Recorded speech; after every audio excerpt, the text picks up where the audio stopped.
Hey, Caitlin, how's it going? Hey, Robin. Good to see you. Good to see you. Thank you so much for joining me. You and I have interesting roles here at G2. I'm the head of revenue marketing, so I'm kind of historically focused on acquisition and new business. Why don't you introduce yourself? Sure. So, Caitlin Hess, I head up our customer marketing programs at G2. So, really, we're focused on marketing to and with our customers in a variety of ways. Awesome. Yeah. And I think you and I spend so much time on calls and brainstorming stuff. And lately we've been talking a lot about, well, we have so many customers that use G2 buyer intent on the new business acquisition side, a lot of demand gen marketers like me. But what about different ways that, CSMs and customer experience folks can leverage buyer intent in two very specific use cases, which I'll let you break down. What are those two use cases?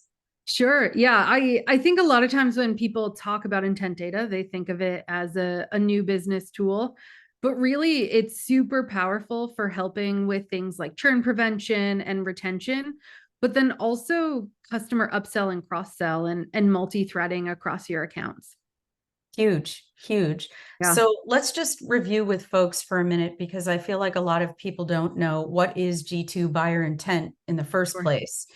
As we all know, G2 gets over 8.5 million views per month of folks coming to G2 to research software and solutions and compare different, apps and things like that.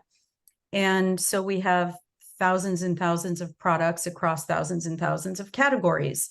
And all this traffic is what fuels G2 buyer intent.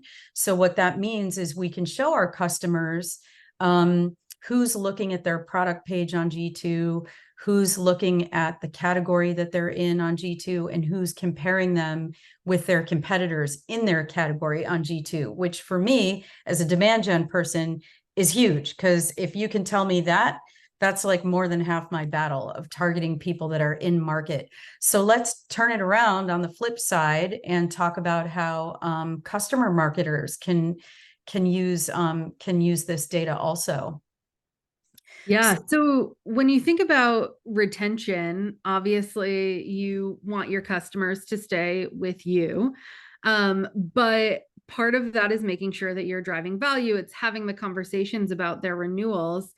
And so with intent data, what you're able to see is, are they shopping for an alternative solution to what I'm offering them? yeah, no one wants that. And if they No, were, no. you want to know about it, right? Yeah, it's like the best and worst type of alert, right? Like it's great that you know, but it's also a signal that maybe someone should be having a conversation with that customer. And so um I know you and I have both used G2 in previous roles, but we Mm-hmm. were able to use it not only to alert us that someone was shopping, but we also then went and looked back. And so for our customers who had churned, we saw that they were shopping about 6 months ahead of their renewal.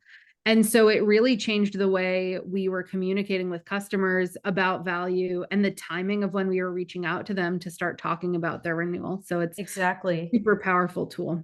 Yeah, that's huge. I mean, knowing that and then being able to reach out in advance and say, "Hey, are you getting value? Where can we lean in and really help?" And I think that's just common sense, but yet a lot of us aren't doing it, or we're not using the data that we have available to know this stuff ahead of time, and it's so important. And then on the other side of that is your second example, which is really identifying opportunities for expansion and cross sell when you see that one of your customers is on G2 and they're looking at maybe different point solutions with something that you actually already offer and maybe your customer didn't know that, right?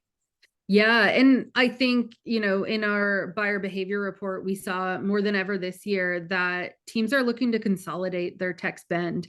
And they would much, much rather spend again with a software vendor that they already have a partnership with. They've done the procurement process, they've done the security check. It's just so much easier to get up and running with a solution you already have a partnership with.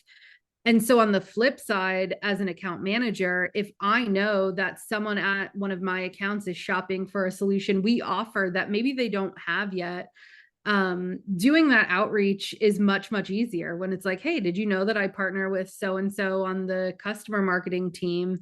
Let me talk to you, demand gen marketer, about the offerings we have and how quickly we can get you set up and running. And so it just gives you a leg up on those conversations, and it's you're talking to a warm lead rather than a nice cold one, which I think is really important. And you're getting ahead of like, hey, they're shopping for your competitor.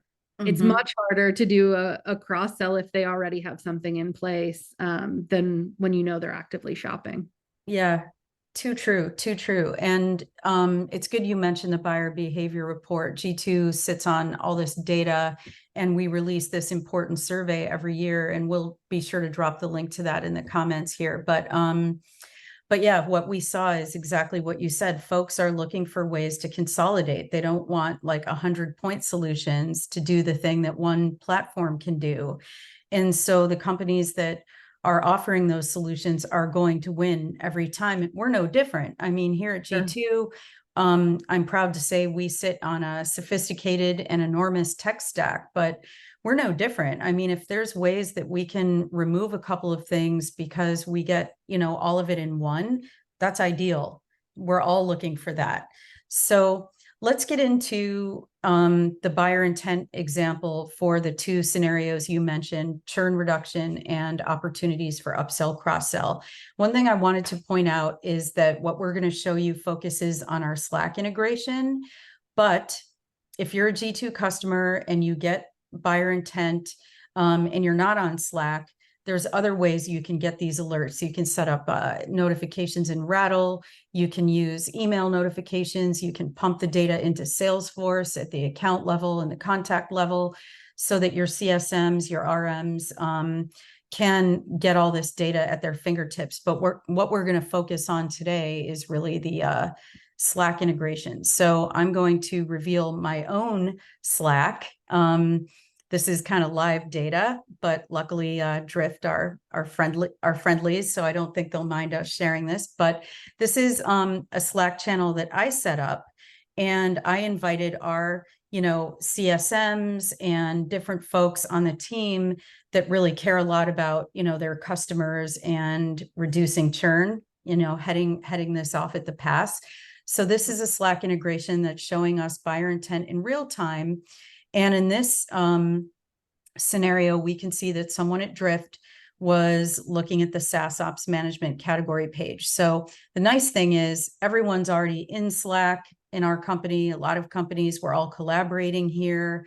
So it's very easy for people to see these things in real time in Slack and then click through, and they'll be in my G2. And you can now offer anybody admin access to my G2. So anyone can log in and see this. But now clicking through the Slack notification, I'm in the G2 buyer intent signal, and I can see the whole history of what Drift has been doing on G2. They're looking at the category. Now, mind you, this is for our G2 Track product. So if you're on the Asana team or whatever company you're working for, this would be your product. This is ours. This is our live instance looking at G2 Track, and Drift is on the category. They're looking at Xylo. They're looking at Airbase. There's a lot of history here. And so now as a person that's on the G2 Track team, if Drift is a customer, I'm worried, right? I mean, this shows like they're actively looking. They're looking at my competitors in my category. I mean, this is exactly what I would want to know, right? Exactly. Yeah. And so you're able to see as soon as they're starting to look at competitors, you're getting that Slack notification. You can come in here, you can see the history, and that tells you as a CSM, now it's time to reach out. I should probably be having a conversation with them about this. And so where you might not be having that renewal conversation for 60 days before the renewal, 90 days at most, you could be having it 6 months ahead of time when they're actively shopping to make sure that you're addressing their needs when there's still time to save that deal, or there's still time to prove value. So it's super, super powerful. I think the other piece here that I want to make sure we call out is you can also set which customers, and I know you can show that here, which customers you're getting alerts for. You might be thinking like, oh, it's super noisy if I see every customer who's ever comparing us anywhere. Mhm. Especially as a customer marketer, you're focused on specific segments. Right, Uh, your accounts, yeah, and maybe you even want to filter that down to, like you said, the ones that are 6 months out before yeah, renewal. Um, and to your point, nobody likes a ton of noise and getting a ton of intense signals. You start to block it out.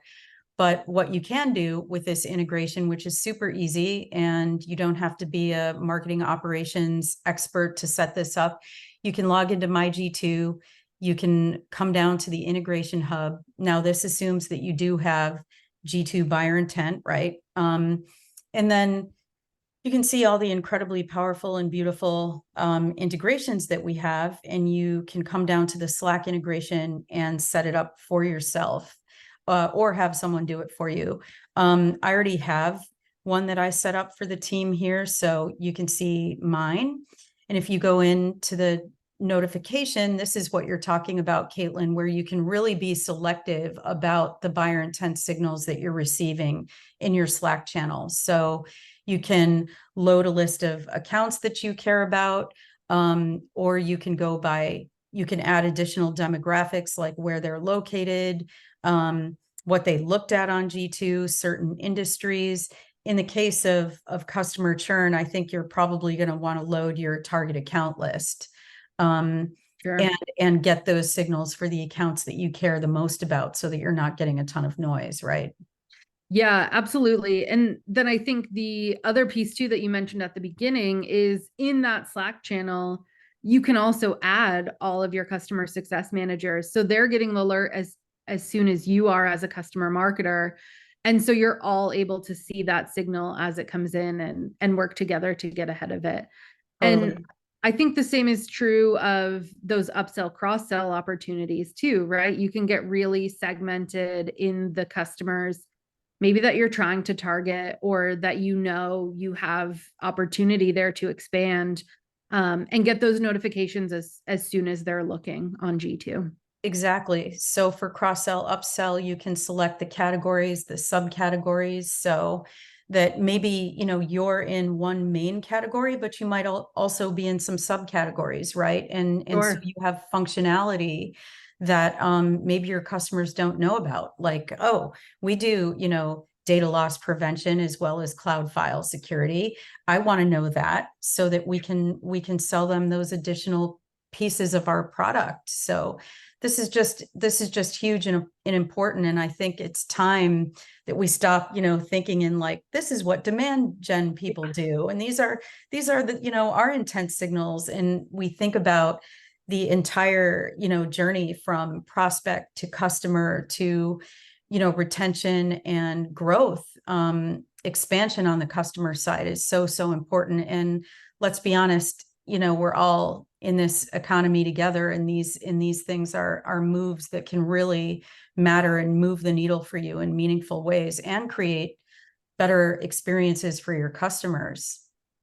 Yeah, for sure. And I feel like the other piece too with customer marketing is it can be hard to prove like really concrete ROI of customer marketing programs, but I think being able to pair this intent data with your churn prevention efforts, with your upsell cross sell efforts, it makes all of that much more tangible, and you can prove value of the intent signals, but then also the programs you're running. Yeah, it's amazing and so powerful. And thank you, Caitlin, for coming on and talking about this.